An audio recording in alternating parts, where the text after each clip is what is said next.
이재명 대통령이 최근에 본인 SNS에 올린 이 한 줄 다들 보셨습니까? 양도세 유예 연장은 전혀 고려하고 있지 않다. 집값을 잡겠다고 던진 승부수 같은데요. 근데요, 이렇게 양도세 중과로 퇴로를 완전히 막아버리면 다주택자들이 집을 내놓을까요? 어쩌면 시장은 문을 걸어 잠그는 동결 효과에 진입하지 않을까요? 그리고 팔아서 세금으로 다 내느니 차라리 증여하고 버티는 게 낫지 않을까요? 당장 내년 서울 입주 물량이 반토막인데요. 그나마 돌던 기존 주택들마저 세금 장벽에 갇혀버리진 않을까요? 신축도 없고 현집도 안 나오는 이 공급 셧다운의 시대, 부자 감세라는 프레임에 갇혀서 우리가 놓치고 있는 진짜 진실, 2026년 부동산 공급 대재앙의 실체 지금 바로 공개합니다.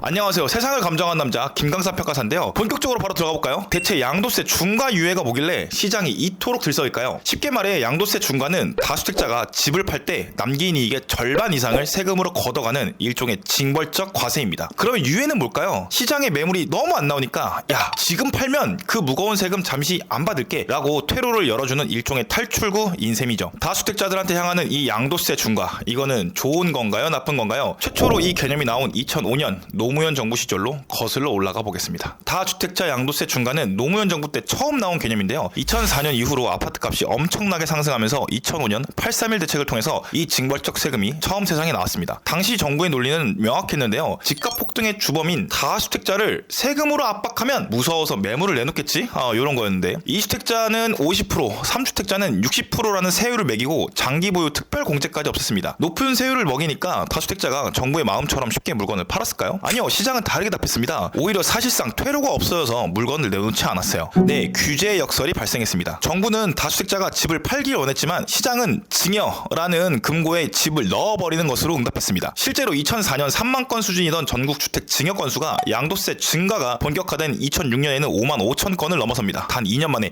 66%나 증여가 폭발한 거죠. 다주택자들이 매물을 걷어들이고 증여로 해결하면서 시장이 나와야 할 우량 매물들이 대물림의 통로로 사라졌습니다. 결과적으로 부의 쏠림, 즉 부의 대물림 현상은 더 심해졌고요. 자산의 대물림은 오히려 가속화됐습니다. 정의를 외치던 정책이 오히려 자산 양극화라는 괴물을 키운 셈인데, 매물이 씨가 마른 결과 어떻게 됐을까요? 부동산원 통계에 따르면 2006년 한 해 동안 서울 아파트 값은 무려 23.46%나 폭등했습니다. 노무현 정부의 강력한 규제 이후에 출범한 이명박 정부의 과제는 분명했습니다. 거래를 원천적으로 막고 있던 이른바 양도세 대못, 요것을 제거해서 시장을 정상화하려는 것이었는데요. 거기에 2008년 글로벌 금융위기까지 겹치면서 정부는 결단을 내립니다. 다주택자에게 매겨졌던 50%에서 60%의 징벌적 양도세 중과를 폐지하고 소득에 따라 세금을 내는 일반 세율 체계로 다시 복귀시켰는데요. 다주택자에게서 배제됐던 장기 보유 특별공제도 다시 적용했습니다. 이건 단순한 감세가 아니었는데요. 시장에 이제는 팔아도 됩니다 라는 출구를 열어준 조치였습니다. 규제를 풀면 집값이 다시 폭등할 것, 이런 우려와는 달리 서울 집값은 노무현 정부 시기의 급등세와 달리 장기간 보합과 조정 흐름을 보이면서 비교적 안정적인 모습을 보입니다. 이때는 집 왜 사지? 이런 말이 돌 때였어요. 물론 금융위기라는 외부 변수도 컸습니다. 하지만 분명한 사실은 하나인데요. 세금으로 막아뒀던 거래 물꼬를 트자 매물이 점진적으로 시장에 나오기 시작했고 수요와 공급이 다시 시장 논리에 따라 움직이기 시작했다는 점입니다. 이 완화 기조는 다음 정권인 박근혜 정부까지 이어지게 됩니다. 규제로 억눌렀을 때는 매물이 잠겼고요. 퇴로를 열어주자 시장은 비로소 숨을 쉬기 시작했다는 점입니다. 이명박 정부가 양도세 대못을 뽑았다면 뒤를 이은 박근혜 정부는 시장에 걸려있던 빗장을 사실상 크게 열어버렸던 시기였습니다. 이 시기 정책의 핵심은 분명했는데요. 거래 활성화를 통한 경기 부양이었습니다. 양도세 중과는 이미 사라진 상태였고 여기에 취득세 인하와 금융규제 완화가 더해집니다. 부동산 가격이 하도 안 오르니까요. LTV와 DTI를 대폭 완화하면서 시장에는 아주 강력한 신호가 전달됐습니다. 여러분도 잘 아시는 빚내서 집 사라,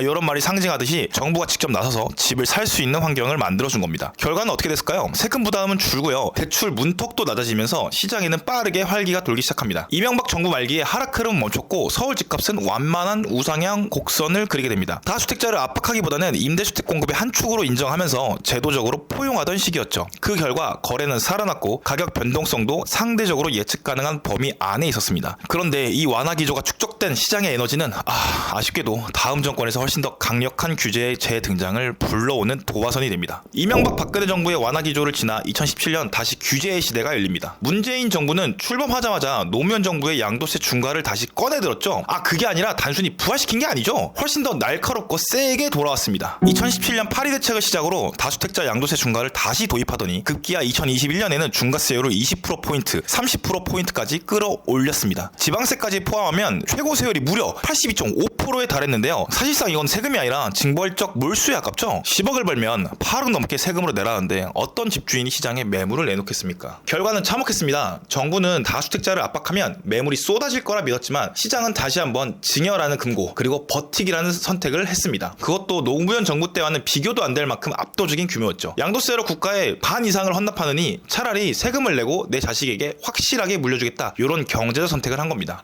덕분에 문재인 정부 시기에 증여 감자 평가를 엄청나게 많이 하긴 했어요. 실제로 이 시기 서울 아파트의 증여 비중은 역대 최고치를 갈아치웠습니다. 이게 무서운 이유는 시장에 흘러나와서 실수요자들한테 돌아가야 할 우량 매물들이 증여라는 통로를 타고 대물림의 영역으로 숨어버렸기 때문입니다. 결과적으로 부자 감세를 막고 자산 재분배를 하겠다던 정책은 역설적으로 부의 쏠림을 심화시키고 자산 불평등을 회복 불가능한 수준으로 벌려놨습니다. 돈 있는 사람들은 증여로 자산을 지켰고 그 기회조차 없는 무주택자랑 청년들은 미친듯이 치솟는 이 아파트 값만 쳐다봐야 했어요. 정부는 수십 차례가 넘는 부동산 규제를 쏟아냈는데, 하지만 공급액 출구인 양도세를 꽉 막아버린 상태에서 내놓는 규제는 오히려 불난집에 기름을 붓는 꼴이었죠. 매물이 씨가 마른 상태에서 단 몇 건의 신고가가 전체 시세를 끌어올리는 공급 부재 폭주가 시작됐고, 서울 집값은 통제 불능 상태로 폭등했습니다. 정의를 외쳤던 문재인 정부 시절 수십 번의 대책이 역설적으로 대한민국을 자산계급 사회로 만들어버린 거죠.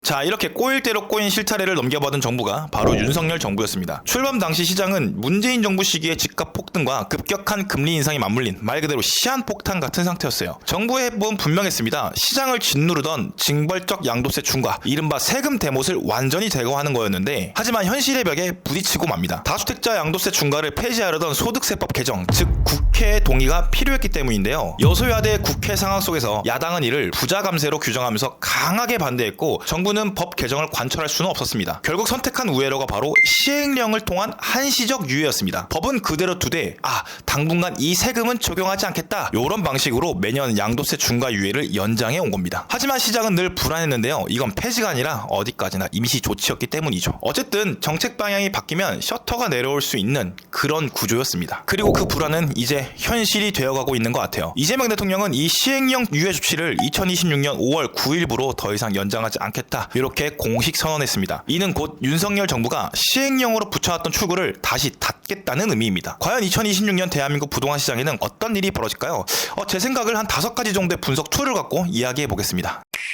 첫 번째입니다. 신축가 최고 동시에 실종될 겁니다. 가장 먼저 보셔야 할 거는 당연히 공급인데요. 이거는 의견이 아니라 숫자로 확인되는 팩트입니다. 한번 볼까요? 부동산원과 민간 통계를 종합하면요, 2025년 서울 아파트 입주 물량은 통계에 따라 조금씩 다르지만 약 32,000에서 46,000 가구 수준으로 확인이 돼요. 둔촌주공이나 지금의 올림픽 파크 포레온 같은 이런 초대형 단지가 들어오면서 시장에 잠깐 숨통이 트이는 구간이었죠. 그래도 가격이 엄청나게 떴어요. 문제는 그 다음인데요. 2026년 올해죠. 올해 서울 아파트 입주 물량은 통계에 따라 조금씩 또 다르겠지만 약 16,000에서 18,000 가구로 수직 낙하합니다. 불과 1년 만에 공급이 반토막, 최대 56% 이상 증발하는 거예요. 이건 단순한 감소가 아니라 완전 입주 절벽입니다. 이유는 명확해요. 지난 2-3년 동안 PF 위기와 고금리로 아예 착공 그 자체가 멈춰버린 단지가 많았기 때문입니다. 그 결과가 2026년에 그대로 돌아오는 건데요. 여기서 끝이 아닙니다. 신축 공급은 이미 엄청나게 떨어졌는데 여기에 양도세 중과로 기존 매물까지 묶어버리겠다, 이런 겁니다. 이거는 구조적으로 보면 이렇게 설명할 수 있을 것 같아요. 엔진이 꺼진 비행기에 브레이크까지 밟는 상황이에요. 신축도 없고 기존 물량도 안 나오는 완벽한 양방향 공급 셧다운입니다. 이 상태에서 가격이 어떻게 될지는 시장 경험이 조금만 있어도 답이 보입니다. 두 번째, 학습된 공포입니다. 이미 노무현 문재인 정부를 거치면서 아주 무서운 학습을 마쳤는데요. 바로 정부가 규제 칼을 높이 들수록 내 집값은 더 가파르게 오른다, 이런 역설적인 진리입니다. 먼저 노무현 정부 때 다주택자 양도세 중과라는 징벌적 세제를 처음 도입하면서 다주택자와의 전쟁을 선포했습니다. 아까 말한 것처럼 결과는 어땠나요? 세금 무서워서 집을 팔기보다는 집주인들은 버티기에 들어갔습니다. 또는 자식들에게 아예 증여를 해버렸죠. 매물이 잠기니까 희소성은 높아지고 그 결과 2026년 한 해 서울 아파트 값은 23%가 넘는 폭등을 기록했습니다. 규제가 공급을 죽이고 가격을 폭주하게 만드는 첫 번째 실패의 역사였죠. 다들 아시죠? 이 비극은 문재인 정부에서 훨씬 더 기괴한 모습으로 반복됩니다. 노무현 정부의 실패를 보고서도 더 강력한 82.5%라는 몰수형 세율을 들고 나왔죠. 하지만 시장은 이미 내성이 생긴 상태였습니다. 팔면 80% 그냥 뺏기는데 미쳤다고 주냐? 그냥 자식한테 증여하고 정하고 나중에 보자, 이런 대응이 상식이 됐죠. 거의 30차례 가까운 규제 폭탄 속에서도 서울시 값이 멈추지 않고 치솟았던 이유, 바로 정책이 시장의 공급 기능을 완전히 마비시켰기 때문입니다. 결국 두 정권의 공통점은 하나인데요, 선의로 시작한 규제가 악재가 되어서 시장을 덮쳤다는 것. 다주택자를 압박해서 매물을 끌어내려 했지만 정작 시장은 매물 잠김, 요걸로 응답하면서 가격을 밀어 올렸습니다. 요번에도 또 출구를 막죠. 학습된 공포와 기대 심리가 동시에 작동하기 시작할 겁니다. 이번에도 시장은 정부의 의도와는 정반대로 훨씬 더 정교하고 강력하게 버티기와 우회로 맞설 준비를 마친 것 같습니다. 세 번째로 보셔야 될 건요, 시장에 나와야 할 우량 매물이 사라지는 징여의 블랙홀 현상입니다. 상식적으로 한번 생각해 보시죠.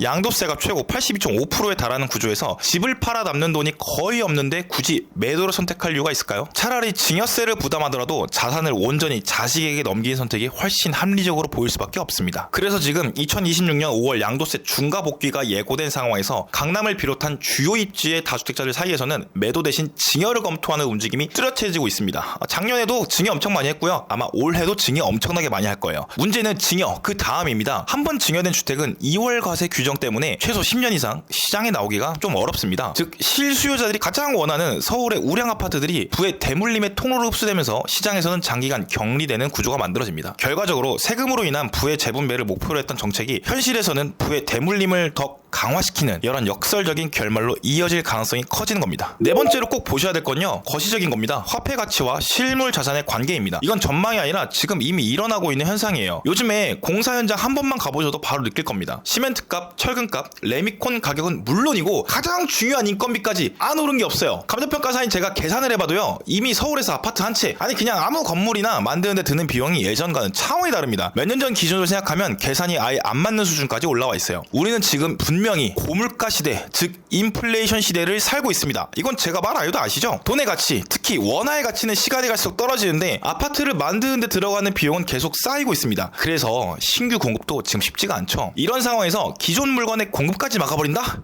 무슨 일이 벌어질까요? 서울 아파트는 특히 더 이상 사는 공간으로만 취급되지 않습니다. 자연스럽게 내 자산의 가치를 지켜주고 올려주는 실물 방어 자산, 즉 인플레이션 해지 수단이 되고 있습니다. 이거는 제 의견의 문제가 아닙니다. 숫자예요. 구조적으로 보면 가격이 아래로 내려가기 어려운, 즉 하방이 단단히 막힌 구조가 만들어지는 겁니다. 이제는 이 원가 상승의 압력이 본격적으로 표면화될 겁니다. 지금까지는 버티고 미뤄지고 눌려있던 비용들이 결국 가격이라는 형태로 드러나는 2026년이 되는 거죠. 결국 시장은 이렇게 움직입니다. 돈이 불안해질수록 사람들은 다시 실물 자산으로 몰리게 됩니다. 그 중에서도 공급이 제한된 도심 아파트는 가장 먼저 가장 강하게 반응할 수밖에 없습니다. 즉 원화 가치 하락이 아파트 가격을 더욱 올려가는 이런 현상이 일어날 거예요. 다섯 번째, 마지막으로 가장 우려해야 할 변수입니다. 바로 전세 시장인데요. 양도세 중과로 매매로 갈 길이 막혀버리면 무주택 실수요자들은 어디로 갈 수 있을까요? 선택지는 하나죠. 바로 임대차 시장인데요. 그중에 대표적으로 전세 시장이 있습니다. 아까 말씀드린 대로 2026년에 아파트 신규 공급 물량은 굉장히 적은 상태입니다. 매매 물량도 부족한데 전세 공급의 핵심인 기존 그리고 신축 공급마저 줄어들게 된다면 전세가가 빠르게 올라갈 가능성이 굉장히 커집니다. 이러면 어떻게 될까요? 우리나라에서 전세 가격은 단순한 임대료가 아닙니다. 주택시장에서는 매매가의 하부 지지선 역할을 하게 됩니다. 전세가가 매매가 턱 밑까지 올라가게 된다면 집을 살까 말까 고민하는 사람들조차도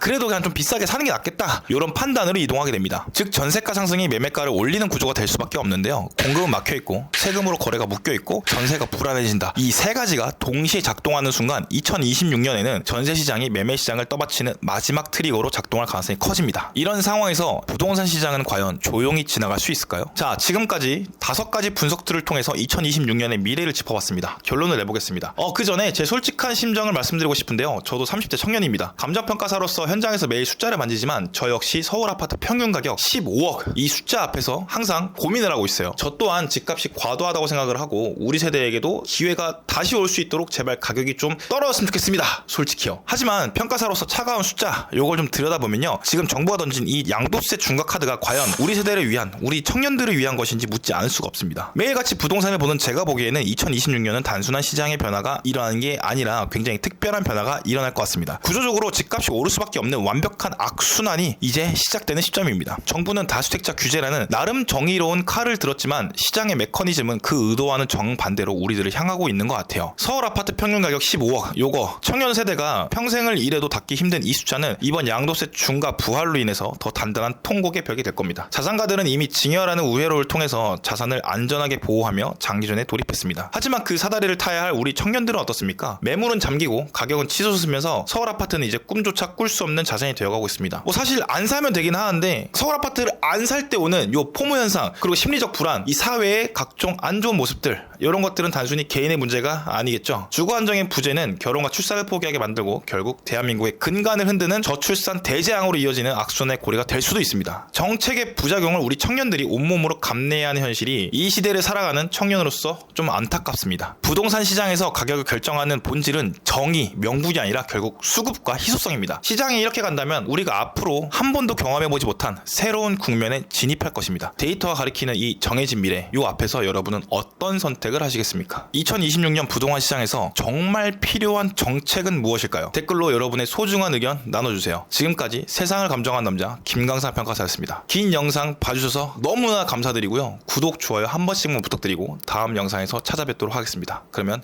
빠이빠이.